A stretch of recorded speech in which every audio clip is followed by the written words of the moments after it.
Welcome to easy kitchen cooking. இன்றைக்கி நம்ம easy kitchen குக்கிங்கில் வீட்டிலையே ரொம்ப ஈஸி அண்ட் சிம்பிள் மெத்தடில் வெந்தயக்கீரை செடி எப்படி வளர்க்குறதுன்னு பார்க்கலாம். அதுவும் மண்ணே இல்லாமல் வெறும் தண்ணியை வச்சு இந்த வெந்தயக்கீரை செடியை எப்படி வளர்க்கலான்னு பார்க்கலாம்.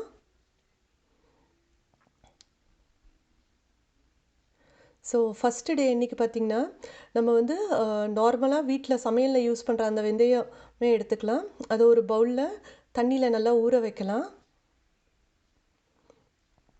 அடுத்த நாள் பார்த்திங்கன்னா நல்லாவே சைஸ் ஊறி வெந்தயம்லாம் நல்லா ஊறி சைஸ் நல்லா நமக்கு பெருசாகி இருக்கும்.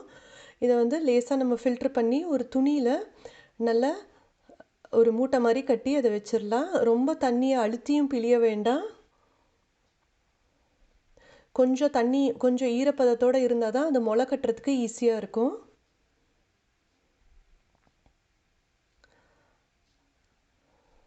இந்த மாதிரி வச்சுட்டு நம்ம அடுத்த நாள் ஓப்பன் பண்ணி பார்க்கும் போதே நமக்கு வந்து நல்லா வெந்தயத்துலலாம் முளை கட்டி அந்த ஒரு சைஸ்லேயே ஒரு டிஃப்ரென்ஸ் நல்லா நமக்கு தெரியும். இந்த 3வது நாள் தான் ரொம்ப இம்பார்ட்டண்ட். இதில் இன்றைக்கி நான் வந்து ஒரு சின்ன சல்லடை எடுத்துக்கிறேன். இதில் வந்து நம்மளோட அந்த முளை கட்டின வெந்தயத்தெல்லாம் இதில் நல்லா ஸ்ப்ரெட் பண்ணி வைக்கலாம். நம்ம இதை நல்லா ஸ்ப்ரெட் பண்ணி ஒவ்வொரு இதுக்கும் கொஞ்சம் ஸ்பேஸ் க்ரியேட் பண்ணி வைக்கணும். அப்போ தான் வந்து அந்த வேர் வந்து கீழே வந்து ப்ரொட்ரூடாகி கீழே வளர்கிறதுக்கும் அந்த செடியும் நல்லா வெர்டிக்கல் பொசிஷனில் க்ரோ ஆகிறதுக்கும் அது கொஞ்சம் கரெக்டாக இருக்கும். இப்போ இந்த அளவுக்கு நம்ம வச்சுட்டு லேசாக வந்து ரொம்ப ஹாட் சம்மர் சீசனாக இருந்தால் லேசாக கொஞ்சம் தண்ணி தெளிச்சுக்கிட்டே இருக்கணும் அப்போ வந்து உங்களுக்கு அது வந்து நல்லா முளை கட்டுற இது வந்து சைஸ் க்ரோ ஆகிறதுக்கும் நல்லா ஈஸியாக இருக்கும். இன்றைக்கி பாருங்கள் 4வது நாள் இன்றைக்கி உங்களுக்கு வந்து நல்லா அந்த ரூட்டோட சைஸ் நல்லா இன்க்ரீஸ் ஆகியிருக்கு. இப்போ இது 5வது நாள். இன்றைக்கி பார்த்திங்கன்னா லீவ்ஸும் வர ஆரம்பிச்சிருக்கு. அந்த 4வது நாளே பார்த்திங்கன்னா கீழே பவுலில் வந்து கொஞ்சம் தண்ணி ஃபில் பண்ணிவிடுங்க. அந்த ரூட்ஸ் வந்து அந்த கரெக்டாக அந்த தண்ணியை நோக்கி வளர ஆரம்பிச்சிடும்.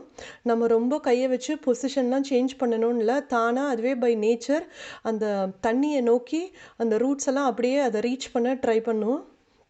சிலது வந்து ஃபாஸ்ட்டாக க்ரோ ஆகிற மாதிரி இருக்கும். சில இதெல்லாம் ரூட்ஸு அதுக்கு அந்த பொசிஷன் கிடைக்காதது அப்புறமா அதுவும் தண்ணியை பார்த்து அந்த இதில் டைரெக்ஷனில் வளர ஆரம்பிச்சிடும். லீவ்ஸும் பார்த்திங்கன்னா ஒவ்வொரு நாளுமே உங்களுக்கு அந்த க்ரோத்தோட டிஃப்ரென்ஸ் விசிபிள் டிஃப்ரென்ஸ் நல்லா தெரியும். சைஸ் டிஃப்ரென்ஸு பாருங்கள். இது 6வது நாள் அன்றைக்கி இப்படி இருக்குது. கொஞ்சமாக அந்த மேலே இருக்க அந்த அவுட்டர் ஸ்கின்னும் தானாக அதுவே வந்துடும். நம்ம ரொம்ப அதை வந்து கையை வச்சு ரொம்ப டிஸ்டர்ப் பண்ண வேண்டாம். அதோட ஃபேஸ்லேயே அப்படியே அதோட இதுலேயே அப்படியே க்ரோ ஆகும். அந்த கீழே பவுலில் இருக்கிற தண்ணி மட்டும் அடிக்கடி சேஞ்ச் பண்ணிகிட்டே இருக்கணும். அந்த ரூட்ஸும் டச் ஆகிற மாதிரி பார்த்துக்கணும். அந்த தண்ணியில் நீங்கள் வேறு எதுவுமே அடிஷ்னலாக ஆட் பண்ணணுன்றது இல்லை. இப்போ பார்த்திங்கன்னா இது வந்து 7வது நாள். நல்லாவே ரூட்ஸ் எந்த அளவுக்கு வளர்ந்துருக்கு பாருங்கள்.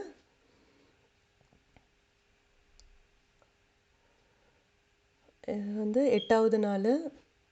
இனிமேல் நல்லா ஒரு கொத்து மாதிரி கீழே வேர் வந்து நமக்கு இதுவாகிருக்கு.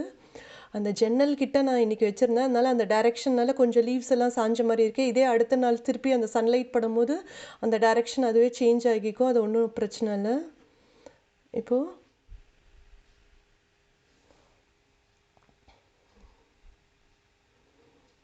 நல்லா பார்க்கவே அழகாக நல்லா லீவ்ஸ் எல்லாம் நல்லா வளர்ந்துருக்கு. அவ்வளோதான். கிட்டத்தட்ட ஒரு 10 நாள்லேயே பார்த்திங்கன்னா அந்த வெந்தயம் விதையிலேருந்து செடியாக நல்லா அழகாக நமக்கு அந்த ஒரு கிராஜுவலாக அந்த க்ரோத் பார்க்குறதுக்கே ஆக்சுவலாக ரொம்ப அழகாக இருக்கும். ஃபஸ்ட் டைம் செடி வளர்க்கணும்னு நினைக்கிறவங்க வெந்தயம் வளர்த்திங்கன்னா உங்களுக்கு வந்து அது கண்டிப்பாக அதோட சக்ஸஸ் ரேட் ஜாஸ்தியாக இருக்கும். ஸோ இது அதிகமாக ஹாப்பினஸ்ஸாக இருக்கும். இவ்வளோதான் நம்மளோட வெந்தயக்கீரை ரெடி. இந்த மெத்தடில் ஒரு மெயின் பெரிய அட்வான்டேஜாக நான் என்ன பார்க்குறேன்னா, பொதுவாக நம்ம வெந்தயக்கீரை வந்து மண்ணில் வளர்த்தோன்னா அதை எடுத்து க்ளீன் பண்ணுறது கொஞ்சம் ரொம்ப கஷ்டமாக இருக்கும். ஏன்னா சின்ன செடியாக இருக்கிறதுனால நிறைய ஒரு 2-3 வாட்டி தண்ணியில் அலசுறதா இருக்கும்.